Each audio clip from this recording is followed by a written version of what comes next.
Good afternoon, everybody, and welcome to this edition of the Big East Rewind. I'm your host, Chuck Everson from Villanova University, and as always, my buddy, my point guard, the Dr.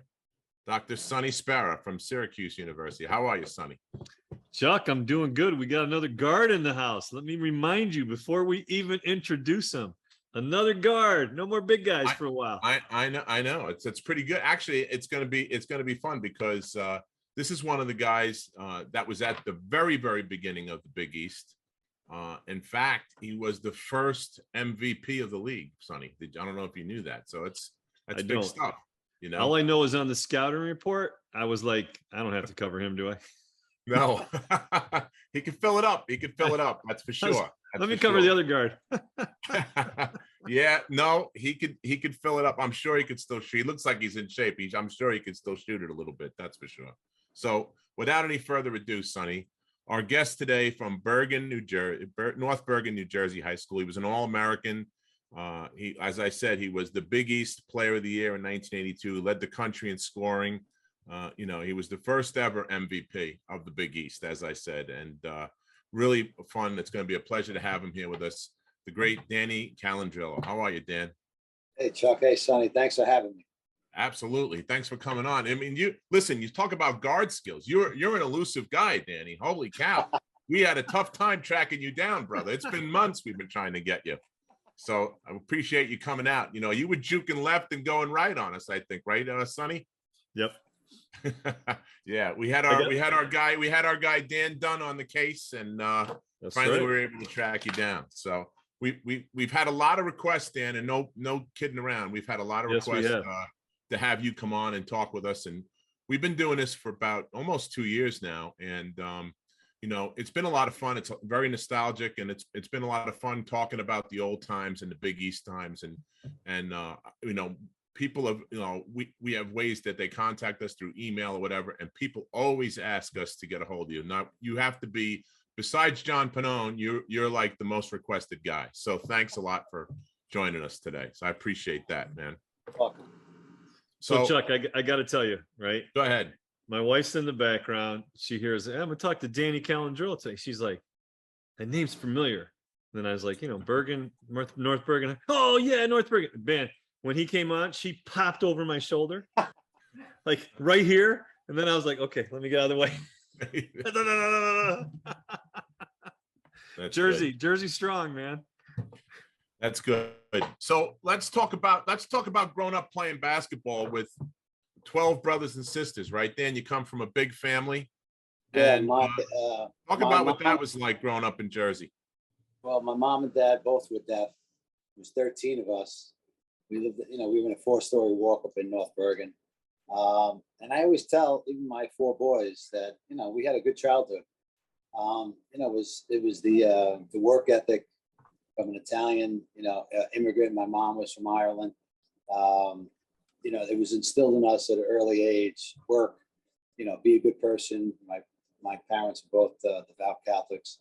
And then in Hudson County, it's, you had a Confrence, Spinacle, Balloon. I mean, Jack was like a mentor to me.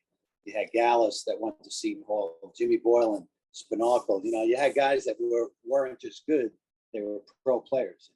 Yeah. And that the good thing about growing up in Hudson County, it was kind of a melting pot. But there was no other forces. You see kids today with all these outside, kind of social media.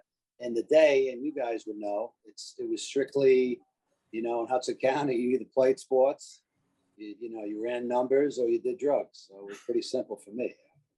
Yeah. Those are some choices right there, man.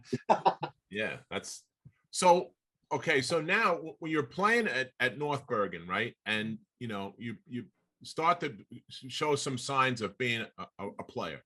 You're scoring points. You're one of the high scorers in the country, I think, at that point in time. Who was recruiting you, and how did you get to Seton Hall? How did you find your way to Seton Hall? The funny story was, my thing was always Notre Dame or Marquette. I just loved the way they played. And Jimmy Boylan was from Jersey City. We won a state championship my junior year. We won a county championship, won a state championship. We were #1 in the state that year. And I just, Marquette was always my thing. And then Syracuse recruited me, Georgia, North Carolina State, Florida, Stanford. I went to actually. It was funny because we won a state championship. Marquette was recruiting me pretty heavy. And it's a true story. I'll keep it clean. But I was sitting at the bar with Rick Bajaris, who became a really good friend of mine. He, Rick, he passed away, but he wound up being the head coach of Utah. And, he's doing these plays. We're at a bar. I hate to say it. I was legal drinking age. And my best friend at the time, Matty Pickenich, we were in the backcourt together in high school. We wound up going to Seton Hall together, same kind of roles. And he's like, hey, this guy's in the back. He's buying food. He's buying drinks. Come in the back. And I'm like, well, I'm getting recruited, So I said to Coach Bajaris, I'll be right back. And I never came back. I went back. It was Raph. It was Bill Raftery. And the funny thing was, I was just like, I felt good. I was doing something right. We were winning and won a state championship. And this guy is buying beers. He's buying food. And I was just like, wow, the guy's pretty a nice guy. So we stayed till closing time. And, no one had a car back then. So we were waiting for the bus. And, Raph was like, hey, I'll give you a ride. And I was like, nah, we're good. Maddie and I were just waiting for the bus. And he took Maddie home, took me home. He said, hey, I'm the coach of Seton Hall. I like to recruit you, blah, blah, blah. And I was like, well, I think I'm pretty much made in my mind. I'm going to Marquette. They just won a national championship. And Al McGuire, I loved, And, fast forward, Al McGuire retired. And Hank Raymond took over. And I was like, well, my dad wasn't doing well health-wise. And then I just kind of reopened it again. And then Raph was like, everywhere I turned, he was there. And I always thank God that he came into my life.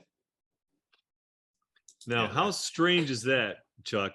Picture Raph at a bar buying drinks and food. No, I can't even imagine. First of all, I can picture him at the bar. I don't picture him buying drinks. That's the thing. I've been out with him several times, Sonny. I know what that's like, He's got those Tyrannosaurus Rexers. Yeah. So, I get that. He's a great guy. We spent a lot of time with him. He likes to, as Dan, he likes to, when he goes out to do these games, especially if he's friendly with the coach, like when Coach Mass was around and Jay, he would always go out, and we wind up eventually going out. And some of the best times we've had were listening to guys like Jay Wright and Raft and whoever else was around, basketball guys, sit and tell stories of for hours about stuff that went on. So that's kind of the fun part of hanging around with Raph. He's got some of the best stories around. Danny, did Raph get like the salt shakers out and run plays like? No, actually, it's funny you say that because Majoris, he was there with someone. I think it was there. It was Hank Raymond's. Al McGuire wasn't there, but plays and I'm just like, I was a street kid. I'm like, look, I just want to eat. I haven't ate all day. And the funny thing was, after that, like I said, Coach, I'm thinking about, but you got to meet Matty Sabella, was my high school coach. In Hudson County, there was like, you went through your coach and then, you to your parents. And my dad was old school Italian, man. Everybody came in, was, writing notes, and you had to introduce yourself. And Matty, really, Sabella, I was a bartender in 9th grade with Matty. He took me off the street. He was, God rest his soul. He's the godfather to my first son. And I said to him, Coach, I'm thinking about Seton Hall, blah, blah, blah. And he's like, look, have him come into the bar. Matty Sabella owned the bar, if you can imagine that, in Hudson County. And that's where Raph and Matty Sabella first met. And I wasn't there. I just set it up. And I was like, Coach, if it doesn't fit you, Seton Hall doesn't fit, I'll do something else. And it fit. And then I think like a week later, Raph came to my house. My mother loved him. She was Irish. Yeah. He brought a case of beer, He knew every Irish song. My mother was like, you're going there. You're going to see. But it was actually a true story. How he came to every one of my games thereafter. It meant a lot to me because I just wanted to play ball. Right. So now you get to Seton Hall, and they weren't yet in the Big East, right, Dan? I mean, No, the first 2 years, actually, my freshman year, we were ECAC.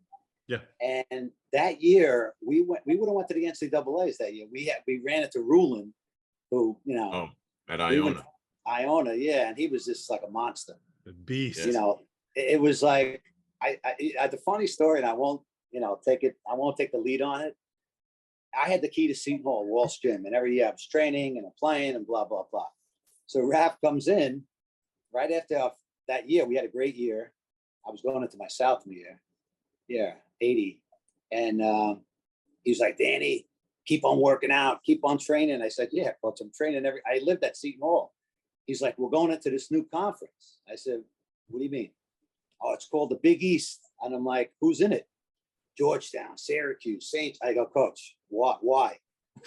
Why?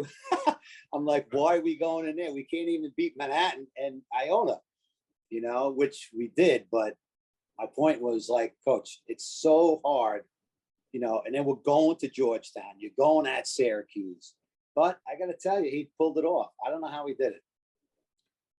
And at that time, Dan, right? You're not playing in the big arenas yet. They didn't get to that part yet, right? You're still playing in everybody's field house, right? Yeah, like what was that? What was that like? That had to be like, I know Walsh Gym is tough, but Villanova had a small play. Everybody had a small place.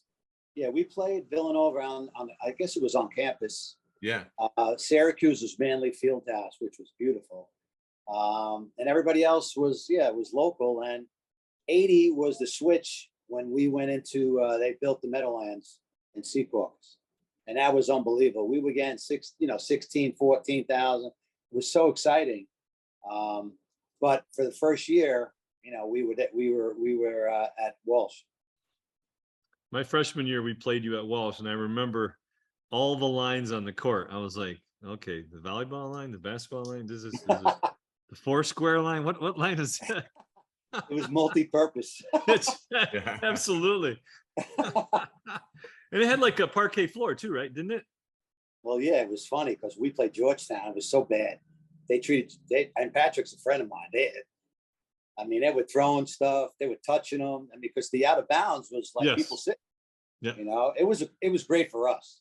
It really was. We beat you guys. I think Matty Pickenich, my best friend, hit the shot over Marty Head, I think. And that was 80 or 81, I think. Wow. I think that was 81. There's a lot of great stories from those old plays. That was really truly a home court advantage, right there. Well, the funny thing was, it was my senior year, and we were playing Georgetown with that team in 82. Yeah. There was like 5 pros on the team. Right. So I moved home my senior year because I was getting all this publicity, and the food at Seton Hall was really bad. So I was only, 20 minutes away, but that day it was a blizzard. And I called the office, from my home phone, and I just said, look, I'm on my way. I'm going to be a little late. It took me like 3 hours to get there. And Thompson, I guess, was going nuts. I just pulled it. I just came in, and the crowd went crazy. I didn't even stretch. I got in the car. The thing was, my senior year, I always tried to make the first shot. If you remember, they used to throw the toilet paper. Yeah, they went nuts. That was right. The streamers, Yeah, that was a cool thing. So I came out, and they're like, "Where you been? What the hell?" And actually, Hadi Mahan took over, right? Because he was the interim coach. And the funny thing about that was, Raph goes to me, Danny, I'm leaving. I said, Coach, I'll go with you. I'm wherever you're coaching, I'm coaching. He's like, no. I'm going to this thing called ESPN. So I said, what is it? He's like, oh, it's 24-hour sports, blah, blah, blah. I go, Coach, it's never going to work. Stay here. You're a great coach. We're going to have good teams coming in. Never, not knowing that ESPN, right, was that going to be that successful. But that game, we had them beat. I think they went to the final game that year. And Sleepy Ford hit a shot over me from like half court, and we lost. That was 62-61. That was my last game at Walsh. Wow. So I got to ask you, right? So now you get to Seton Hall, And of course, there's no 3-point line. We could talk about that later, about no 3-point line, what that would have done to your points. But when you came in, you played both 1 and 2. Were you recruited to play point? Because you said you came in with your backcourt mate from high school, but were you sort of being courted as, okay, you're going to be our point guard, you're going to run the show, you're going to lead the ship, that whole thing? What was that like? Well, Raph was, Raph always, he was on the fly guy. Like, hey, my freshman year, we had Gallus. Nick was unbelievable, like Mr. Grease. And he was like, Danny, I said, I'm a point guard by nature. And I said, yeah, look, I'll take care of you. And he led the nation that year, 79, 78. And when he graduated, I was like, I'm done. I want to start shooting again. And Raph was like, do it. Raph was kind of like, if you have it, take it. You got to remember too, like there's no 3. So all of my shots were kind of 16, 18, till I got to Italy. And then I was like, dude, what is this? This is a 3-point line. It was like crazy. But yeah, I was a point my first year, and the last 3 was more of a shooting guard. Yeah. Now, when you were playing, because you are right, and someone else mentioned it might have been Raph, when you guys came in, it was a big step. So you had to play a lot of, more difficult competition. How was that handled, like for you, as part of your prep? Well, you know what it was? It's a good point, and it's something that stuck with me, I think, my whole life. And a lot of the things Raph said, Hadi Mahan said, like I was so competitive and I was a bad loser, and I took it to heart. I should have done this, and I should have done better. And I trained so hard, and I still do. But he took me aside and he said, Danny, like you can't, you got to let it go. We're going to try to beat these teams, but they're so good. And, it's a sign of maturity that you have to just on to the next one. And it stuck with me forever. Like, okay, you're going to have these challenges in life. You're going to have ups and downs. And I still use that kind of philosophy. And I taught my kids that, hey, listen, man, God gives you perseverance, and it's to overcome. The next game we'll get it. The next game. And you know what? We wound up, we didn't only beat you guys one time in, 4 years, but 3 years. But we were there with everybody. Other than Villanova, we beat everybody. Mm-hmm. And that was like contagious. People like on our team and in school, hey, we belong here. We should be playing here. And I got to tell you, it was something Raph taught me a lot of things, but that was one of the things, because I couldn't handle losing. I was like, Coach, I can't handle it. We're losing every game. And then we started winning, and that mentality really, really helped me. Now, were you, when PJ came on board, you were graduated, right? I was gone, yeah. Okay. And you were playing in the CBA, right? I was, yeah. I got a couple. I actually, when the Rockets drafted me, I was in Italy. I went to the CBA, and then I was like, you know what, I'm done. I'm just going to try to go to Europe. And I got a call. Actually, it was a team in England, and it was an American coach. I had a blast. I traveled. The next year, they wanted me to come back. What happened was I played against Mike D'Antoni, right. Coach of the Knicks. Yeah. I had 54 against him. He had 50 against me.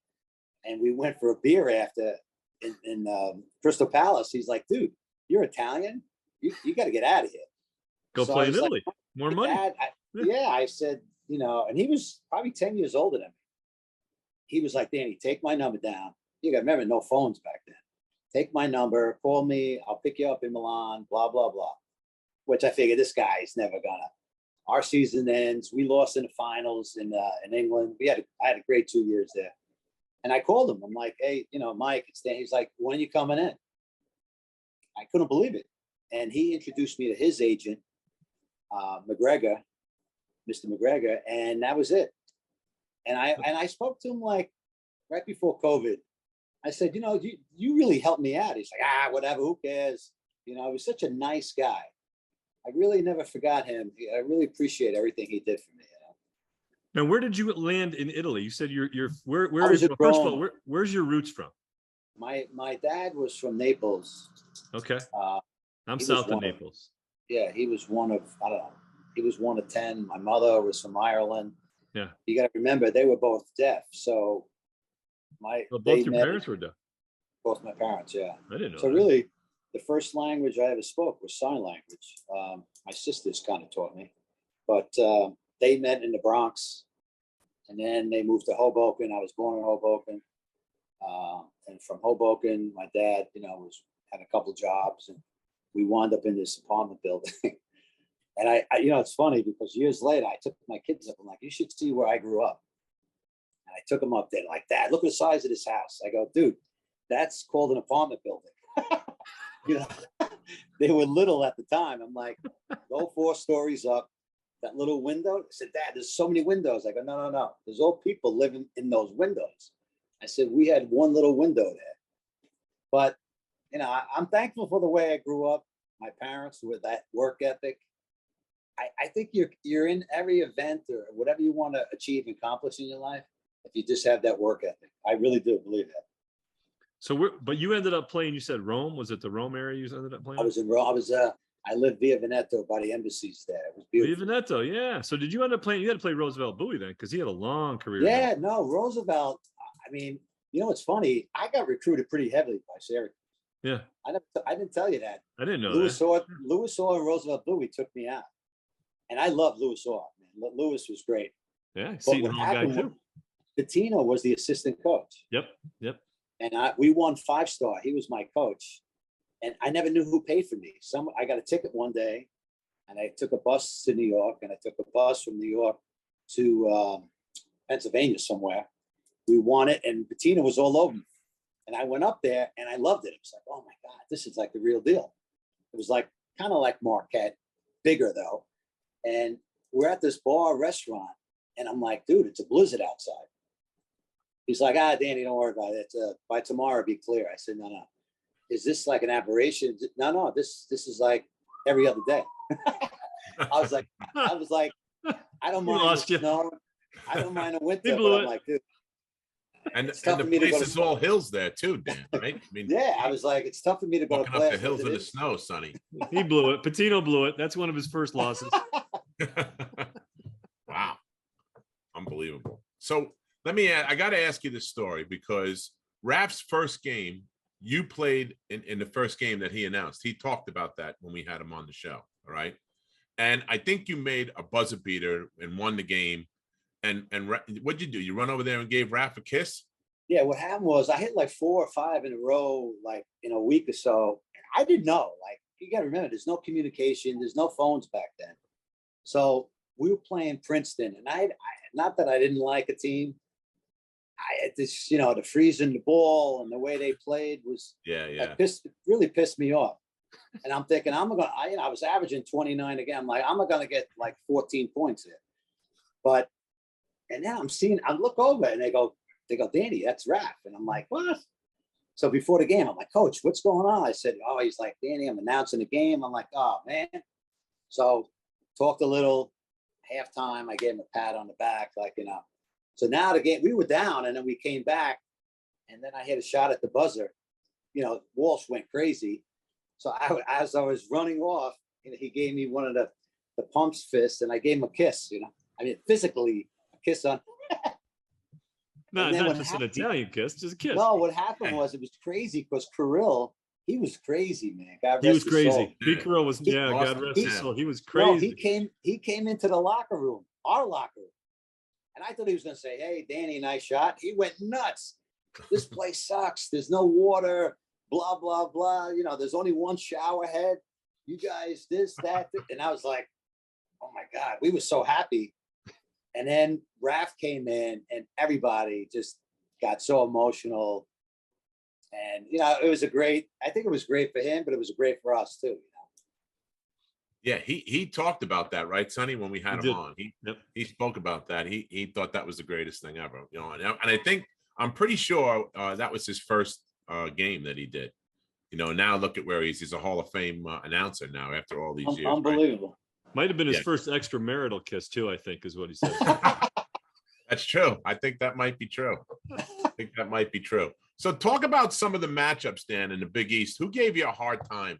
What teams and what players did you get? Yeah, I mean, your school, Villanova, was always, Massimino. They were just so well coached. They played together. You know, I actually did admire them. I mean, always either had Alex Bradley on me, Pickney on me. He always put like a 6'9". They put Alex on you. What they put big Alex on you for? Alex was a great. We played against each other in a tournament in. I was in Italy. He played in Spain, I think. Yeah. Great guy, good person. You know, Syracuse, where they had Marty Head and the other guy in the backcourt. Eddie Moss, yeah. Eddie was a good defender, yeah. Good defender. I could see your point guard at Nova. Was it Granger? What was his name? Stu Granger. Yeah. I could see him covering. I don't think he was there when I was there. I don't know. Was he there? Stu was the same year as John Pannone and Mike Mulquin. Oh, okay. When I was a freshman, those were the three senior captains. Yeah, they were older. Right. I remember. And Georgetown, you know, take your pick. I used to go out with those guys after games. Sleepy Floyd and Patrick. John Doran was like an animal, man. He was like a man. He would just beat me up. You know, it's like the funny thing was we were down there my senior year, and we lost all these guys to grades. We were 16-2. We wound up being like, we won 2 more games, and we were at Georgetown. We just about almost beat them at Seton Hall at the buzzer. We go down there, we're down by like 40. And, you know, Patrick's pressing on, and I called the timeout. And I went over to Hardy and I said, Coach, I think I blew my knee out. He's like, go back in the game. I was embarrassed. He's like, don't even try that. Get back out there. He goes, you wasted a timeout for that? I go, Coach, please, man, take me out. Like, put somebody else in, you know? And then St. John's, you know, Chris and I became good friends after playing against each other. But dude, that guy was like, he didn't miss. Like Raph's like, get close. I said, Coach, I'm in a guy's shirt. You know, and he wasn't like a great jumper. He was just he shot so fast. I couldn't, and I wasn't the quickest guy either, but I was a good defender. But, you know, I would say those teams were just, and Connecticut had, who they had? They had Corny Thompson. Corny and Chuck Alexinis, right? Yeah, Chuck became a good friend of mine. They had Mike, the jumper. He was really good too. Mike McKay. And then they had the guard, the little guard. Oh, Hobbs. Carl Hobbs. Hobbs. He coaches at Rutgers now, I think, Dan. Oh, really? Yeah, I think he's an assistant for Steve Peichel at Rutgers. Wow. Yeah, most of it, Providence had a lot. Johnny Nolan. Every team had like good players. It was hard for us because we were just, okay, you know, we're playing Iona, Manhattan, and now, you know, you're in the Garden against St. John. You're playing Villanova. You're at Syracuse. It was a major step. But to your credit, you were getting double teamed. You were getting everyone best defender or best defensive scheme was to stop Danny from scoring. You know what's funny, Sonny? Leo Routins became a good friend of mine. Yeah. For years, Leo and I did this radio thing before the NCAAs. Yeah. So CBS calls me like, Danny, I go, yeah, I'll do it. You know, I said, who's doing it? I didn't know he was on the phone. And they're like, Leo Routins from Syracuse. I'm like, tell that mother, beep, that guy can beat. F that guy, Syracuse. Blah. I'm like, I'm going off on him. And he's like, Danny, I'm on the phone. I was like, I was so embarrassed. I was like, Leo, he's like, when I see you, I'm going to kick your ass. That's great. That's Leo. A great guy. Yeah. Yeah, that's Leo.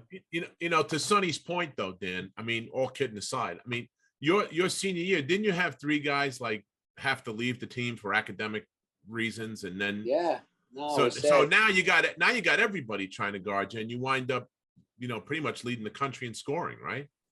Yeah. You know, the claim to fame was, my dad was like Notre Dame, my mom, we were playing Notre Dame there. They had a down year that year, but Paxson became a good friend.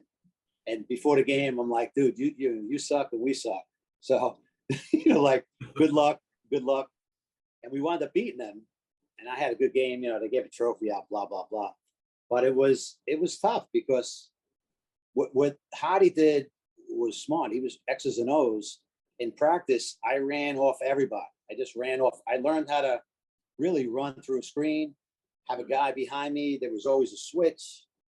It was hard. I mean, mentally, it was kind of draining for me. But you know, we were like, when we had everybody, the team was really together, intact, and then it just fell apart. Yeah. Now, let me ask you, if you had a 3-point line, what would you think your numbers would look like today? Yeah. I mean, you know, it's funny because Raph used to say to me, like at halftime, Callandrillo, you can't take every shot. I know you're trying. I go, coach, percentage. I was a percentage guy. I'm like, look, I'll give it to this guy. Like Danny Dunn, I used to go nuts on him. And he's a good friend now, but like Danny, two times, that's it. You're done. You're done for the day. You know? But that's a typical guard big guy discussion. But that's a point guard. I know what that is, Danny. Come on, man. That's I gotta stick up for Dunn on this one a little bit. No. That's a point guard mentality, man. That's why we're all coaches. That's why. Yeah, right. No, exactly. It was funny because I pulled up a couple times, like I had that confidence. I used to just pull up. That year I was rolling, and Raph, I think it was my junior year. He freaked on me. I pulled up on the fast break. There was no one there, and I hit the shot. He called a timeout, man. And back in the day, you know, he used to grab your shirt. He used to grab my shirt. Callandrillo, you do that ever again, I'm taking your uniform. Meanwhile, Maddie's behind me. Everybody's laughing like, you know. But, you know, I learned that from Jackie Galloon. Jack was my idol from Hudson County. Played South Carolina. Played in Spain a couple of years. He just passed away. But he was like, Danny, if you have that confidence, just do it. If you feel you can make that shot, take it. And I always lived by that philosophy. Maybe the coaches didn't like it, but I did. Well, that's a shooter mentality, though, right? You have a very short, you know, the short-term memory is gone. It's I'm going to make this shot, and they said Jerry McNamara had that same type of mentality. Oh, really? Yeah. Like Coach Boeheim said, you know, if he misses his first 7, he thinks he's going to hit his next shot. He makes his first 7, he thinks he's going to hit his next shot. So it doesn't matter what happens to his first 7 shots. I like. So let's stick with that for a second, Sonny. Now, was there no mental part of this for you, Danny? You know, when you're a shooter like that, did you get into some of that, you know, superstitious stuff or any of these kind of mental things that we talked about our buddy Sink earlier before we came on, right? Sink had a lot of mental things that he used to do, man. So is that something that you were involved with as well? Or you just said, I'm just going to fire it. And if it goes in, great. If it don't, I'll hit the next one. Well, you know what it was? You know, not with clothes or anything like that. I think it was more a mentality of, you know, I really did, you know, when Raph or Hottie were like, hey, Georgetown, I knew like every player, I broke it down, who's covering me, blah, blah, blah. And, you know, like training, like I never ate the day of a game. I never ate. And Raph like freaked out on me. Hottie was like, you have to, I was just a nervous wreck. I had all, and still, it's still in me, that kind of, you know, I'm working on this project and I just like zone in. I guess it's good and bad, but I just, you know, I shot so much that I knew Walsh, like, not with my eyes closed, but if I was in a certain spot, I knew I wouldn't miss. I just had that, you know, I just had that wherewithal. Like if I'm taking now, we went to somebody else's court, I would always stay. If we were playing at Providence or Villanova, at the Garden, I would always say, Raph, can I stay for another hour? I just want to, you know, you kind of, I really enjoyed my college career. I don't know about you guys. Yeah. But I really, really, really look forward to playing at Villanova, at Georgetown, at Syracuse. To me, it was everything. Those are the teams that make you better. When you come up for a challenge, I know Sonny could tell you this too. We had the Georgetown game circled on the calendar every season. I knew exactly when I was going to have to step on the court with Patrick Ewing, you know? So you have those moments where you think about that. But it's interesting that, you know the spots on the court so well as a shooter. So you know exactly where you want the ball and when you want it, right? During a game. You know, it's funny. Like when I went to Europe and the 3, I had to adjust my game because I was like, look, I got to like back up a little. I got paid in points. And I'm like, dude, do you want the first 2 years I got paid in Italy as points? They're like, we got to change your contract. I took every shot from 3. I mean, I never took a layup. And it was like weird, but initially it was like, you know, like I had to really look at the line and it changed. I had to change my game. And now, I mean, that's everything. Now that line's changed. Now it's beyond. Yeah. If you take the worst shot in the game, they said is like 1 foot in front of the arc. That's the worst shot. Yeah. Just lose their mind over it. I don't care. I mean, I wasn't like, I see these guys today. I could never shoot that far. Like, I'm going to Seton Hall on Friday. I realistically, you know, I was 18. That line was that was it for me. But I had the floater. You know, Jackie was always, I used to work out with Jack Alone. He was like, Danny, you got to learn to floater. You can't jump. You got to float lefties. You got to float righty. So I did actually change my game when I went to Seton Hall, because everybody had a 7-footer, a 6'10" guy, a 6'9" guy, or a 6'8" guy covering you. So I adapted. Yeah. Well, you know, I totally get that. That's part of, you know, being a student of the game, right? So that's where that all came from. Talk about the Big East, as far as the Big East tournaments. Now, when you were there, did you play in the Garden your senior year? Yeah, no, we played. Or was it in Hartford?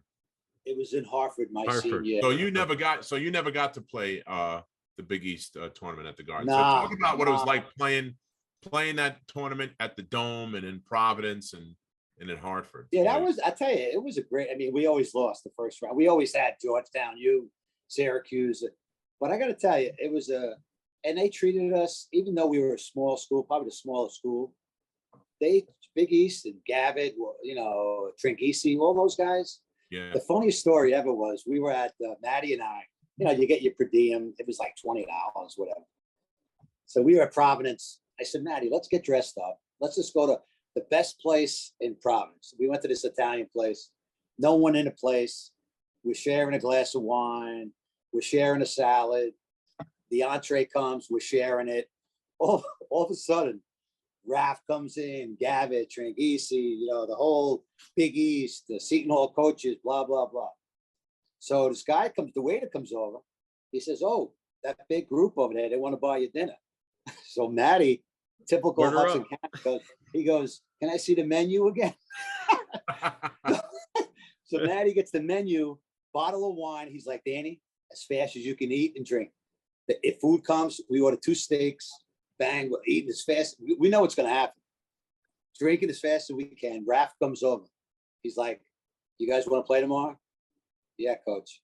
Okay, right now, just drop everything and you got to walk out the door. And I'm like, coach, please, I'm starving. And we had a nice bottle of wine. Coach, right now. And I was really about to take the steak like in my pocket, but I was like, all right. And he kicked us out, but that was Raph, like, you know, but no, it was good. I had such a great time with like, and then we went my senior, I got the Big East MVP that year. And the classiest thing what Raph did to me, he was like, Danny, what are you going to do? Like, we lost. And I said, oh, you know, I'm going to go back on the bus. He goes, no, I'm going to put you up for the weekend. You're going to hang out with me. He's such a great man. Like, I said, coach, don't worry about it. You know, he goes, no, you're done. Your eligibility's done. So he put me up and, you know, Miss Raph and I and him, we just bounced around Hartford for a couple of days. It was the coolest thing ever. You still have a good relationship with Bill? Yeah, we talked last week, you know, about like, you know, ups, the downs, the kids. And he's always been there for me, you know. It's like, It is like a second father, which is nice. You know, it's funny because you say, you know, he's been a, you know, big time announcer, but he would always say when I was on Wall Street, he would say, Danny, you got anybody in Milwaukee? I said, yeah, I got strong folks. All right, I'll meet you out there. I'm doing the Marquette game. That's when Crean was coaching. Or, hey, I'm going to LA. I got an account, LA Capital. He's like, yeah. You ever meet Ben Howland? I said, no, I heard I met all these coaches through Raph. Like we would go to dinner. And then like, I got to tell you, there's been times when he's like, you're at this hotel, right? He goes, yeah, I'm coming over. I said, coach, I didn't even check in yet. No, don't. Just leave your bags in front. I never even checked into the hotel. Like we just went from like the game, dinner, drinks to the hotel and back home. Never even went into bed. Wow. It's like I've done that multiple times, you know. That's wild, man. Do you get back to? I heard you say earlier you going back up to campus on Friday. Do you get back at all? You go to practices? You go check out the Well, current guys? yeah, prior to COVID, I was up there. Seton Hall's been so good to me. I got to tell you, and to everybody, like alum, probably like Villanova, like Syracuse, but it's been bigger. It's been a bigger platform now. They're the real deal. And I recruited Shaheen Holloway. I had a restaurant up by Seton Hall. I don't know, when he was getting recruited, George Belaney came to my restaurant. He's like, Danny, you got to recruit this guy. I said, who? He's like, Shaheen Holloway. I said, I didn't know the high school scene at the time. All-American, the guys at St. Patrick's, blah, blah, blah. He's so good. So I went to the coach. It was an ex-Seton Hall guy. What's his name? Kevin Boyle. And I said, look, I want to practice. I came back from Italy like 2 years. I was mid-30s, late 30s. And he's like, Danny, this kid's a star. I go, look, I could still play. I couldn't cover him, but he couldn't cover me. So after it was over, I said, hey, look, I get nothing out of this. If you want to go to Seton Hall, I have a bar restaurant. Come over, I'll buy you dinner.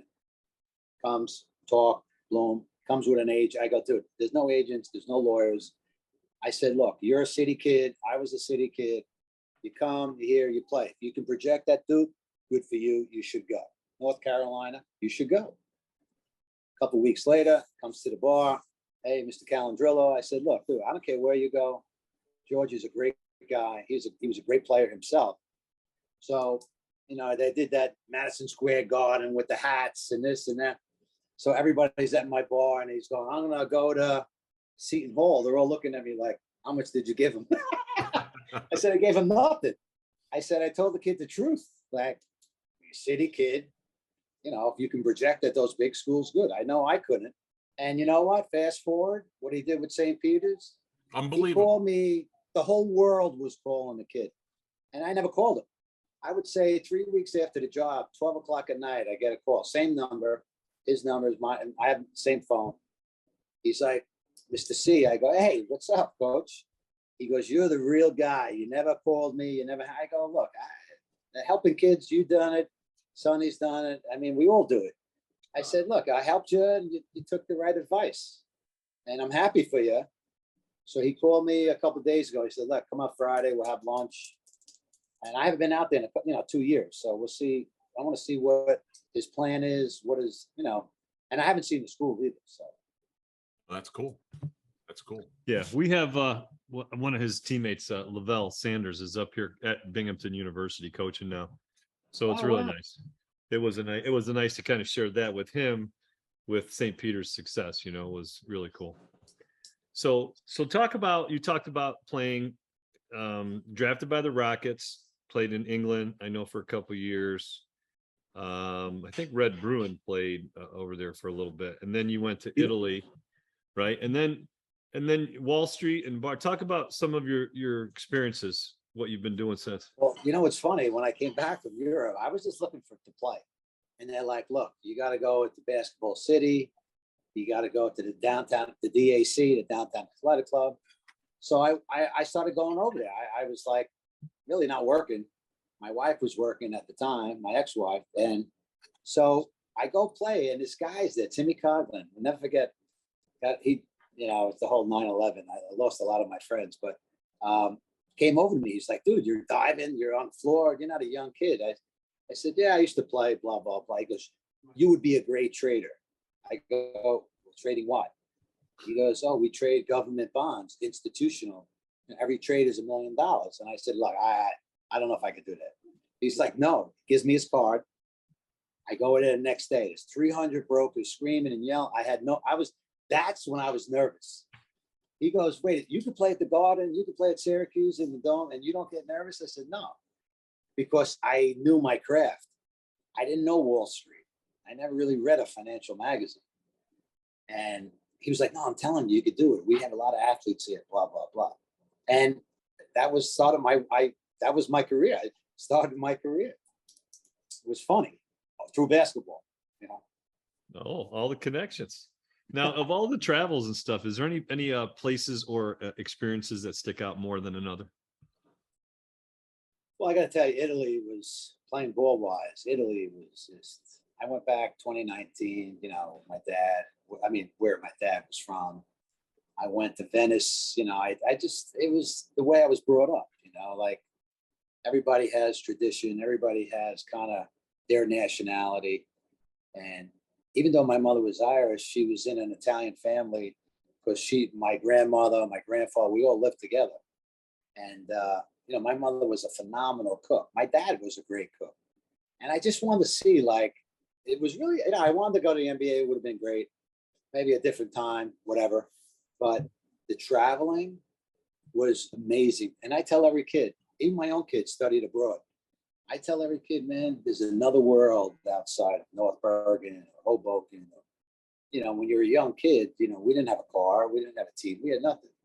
But, you know, going to Hudson County Park and going on a rowboat, that doesn't work, you know. But I got to tell you, like, I went back 2019. I was so happy. I mean, I'm going to go back next year. And I think every year I'm going to go back. But just traveling abroad and seeing different people and different cultures, it was amazing. It really was. That's great stuff. Hey, listen, Dan, first of all, thank you again for joining us. We're running up against it.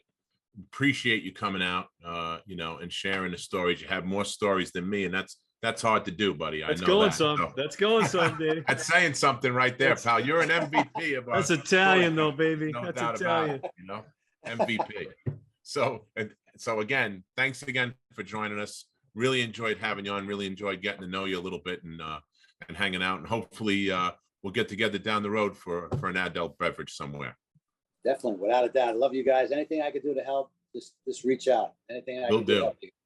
Will Thanks, do. Dan. Thanks a lot, pal. Appreciate You've been it. listening and watching the Big East Rewind with Chuck Everson and Sonny Spera. The Big East Rewind was produced and directed by Nick Chico Chorus and Daryl Gurney. You can check us out on all things social media by putting in Big East Rewind. We ask you to like, subscribe, and share it with all your friends. Thanks a lot for joining us. Have a great night.